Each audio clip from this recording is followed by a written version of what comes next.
G'day again. What's up? So, just the other day, could have been yesterday, maybe the day before. This guy having a bit of a to and fro, back and forth about eating the flesh, and we got to it was guinea pigs was the subject, the topic. Eating guinea pigs. In Peru, it's common as fuck. They're like a staple. They breed rapidly. They cook well. Apparently, you roast them up. Yeah, there's plenty of justifications. Like if you leave them together for too long, like don't separate the genders, the men will eat the babies. But if you take, he said there was something like if you separate them, then at least the babies don't get killed. They just get mated with, which is interesting. But and I said, it's nothing yet to make me feel like I want to eat that stuff. And then he said, well, hunger would be a pretty good reason. And I didn't say anything because I didn't want to. Because he's right. Hunger would push you there. Maybe. I don't know. I'm pretty strong in my convictions generally, but I've never been 5 days without food and had a guinea pig on offer to see if I would chow down or not. But generally, I would opt out. And that just made me think necessity does breed interesting situations, and survival is a strong instinct. Survival is what makes us look both ways when we cross the road. Survival is probably not what makes us look both ways. Survival? What is survival even? Getting by? Paying the bills? Paying the rent? Are we still surviving, really? Is that still a good enough excuse to eat dead things? It seems to me that I can go down to the shops and buy anything I like, and there's no extreme pressure to have to eat dead animals. I understand that there may be some places on this earth that there still remains, this is all we've got to eat, so we've got to eat it. And I know that there are culturally ingrained habits of doing that that were born in that kind of attitude. But my problem is, there were other arguments to say that the first point was that the guinea pigs are micro livestock, so growing lots of tiny animals to eat. Probably includes eating insects. That it was the answer to problems with hunger and starvation and poverty, because these things can breed rapidly, easily transportable, blah blah blah blah blah blah. And all I can think is, what about the ease of growing and eating vegetables? Like, we have to feed these animals, and they're happy with vegetables, right? So at what point do we decide, okay, you're happy with vegetables, I'm gonna fucking kill you and eat you? You've got to grow vegetables for the animals anyway. Although apparently they cannibalize each other, so I don't know what the deal with that is. Although I sort of do, because they're probably just trying to fucking survive. Because there's no vegetables, because cunts like us are going, you don't get any food, so you gotta eat each other because I'm gonna eat you. And they're probably eating each other because they're stuck in a box together. I would wager that in the wilderness, in the wilderness, the tribe of guinea pigs would not turn on one another for a meal unless they found themselves in the direst of situations. But, and again, I don't know. But what I do know is that my personal choice and preference would be to not turn on one another should I be in the direst of situations. I'd rather die with someone close by than to eat them and survive a little bit longer.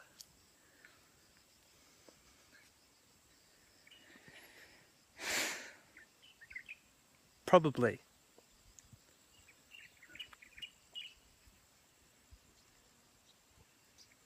I would eat all manner of other things first. Grass, rocks, sticks, leaves, probably insects.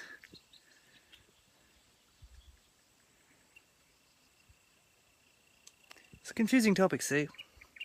There is an abundance of plant food on this earth, right? And it is enough. And the reason it appears to not be enough is because we feed it all to food. We grow these animals under the guise of being property. We give them life and we take it away. But life isn't ours to give or take away.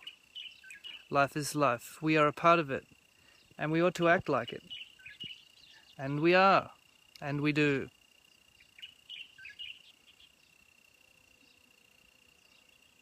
It's hard to have a conversation with yourself when you're a contradictory type of person, because you want to have a cohesive argument and you want to be right, but at the same time you want the truth.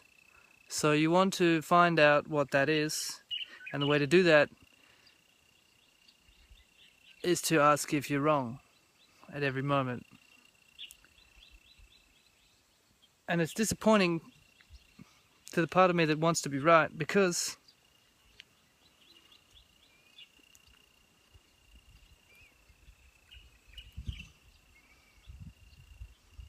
the truth is broader than opinions. And the truth encompasses all possibilities. So I suppose the real question is, given the full range of possibilities, which ones have we tried and which outcomes have we received?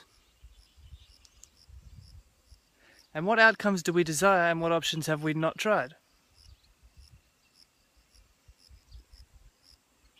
That's pleasing to both sectors.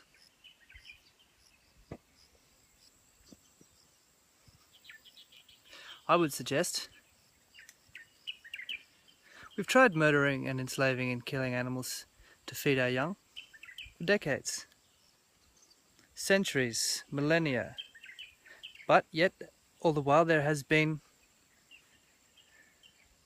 disagreement with those tenets. People who abstained from eating flesh, people who altogether abstained from eating any products from an animal, chose instead to eat bountifully of the earth.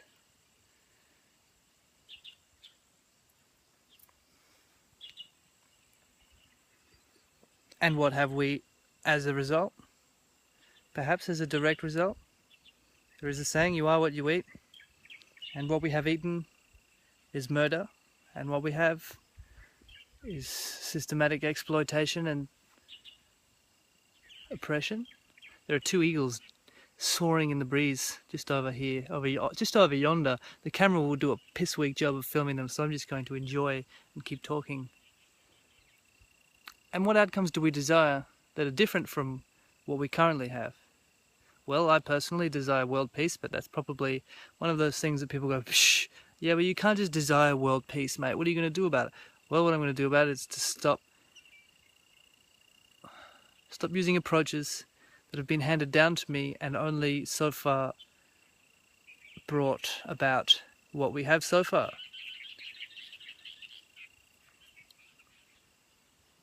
So by consciously choosing to be somebody who would die next to somebody hungry, than to be somebody who would survive at any cost, trying to anyway, I hope that that decision sends intention in the direction of peace and unity amongst all living creatures. Peaceful cohabitation on this bountiful place. Because if you look around, you can see there really is no such thing as insufficiency, as lacking, sparsity. Scarcity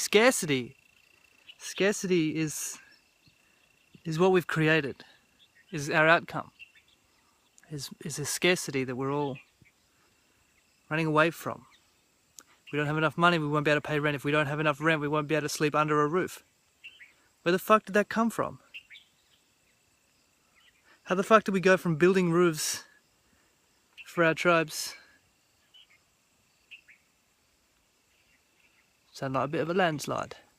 How the fuck do we go from building roofs, building a fire under that roof, to building a roof, building a fire under the roof, and then building a fence, and then building a bank, and then building a business on making people work to pay to stay on their home, in their home.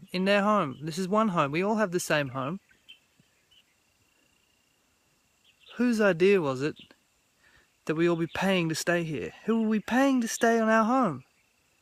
Surely just our housemates.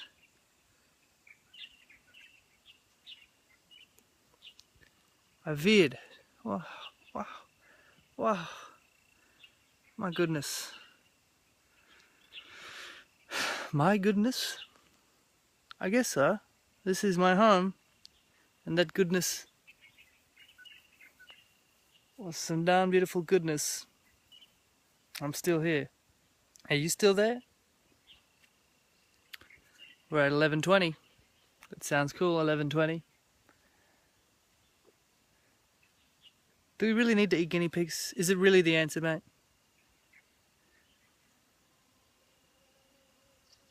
Does meat have to be a luxury item?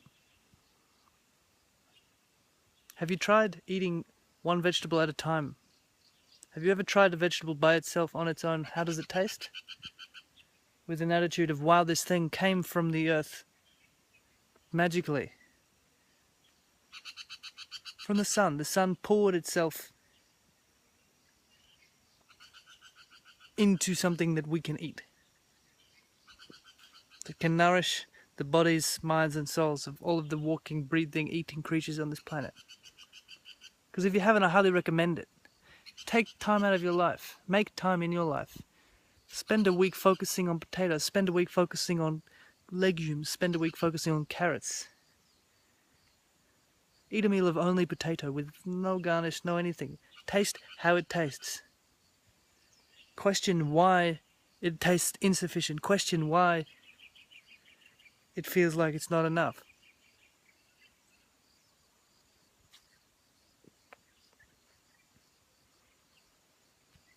It's been real. I'm still here, and if you're still there, thank you.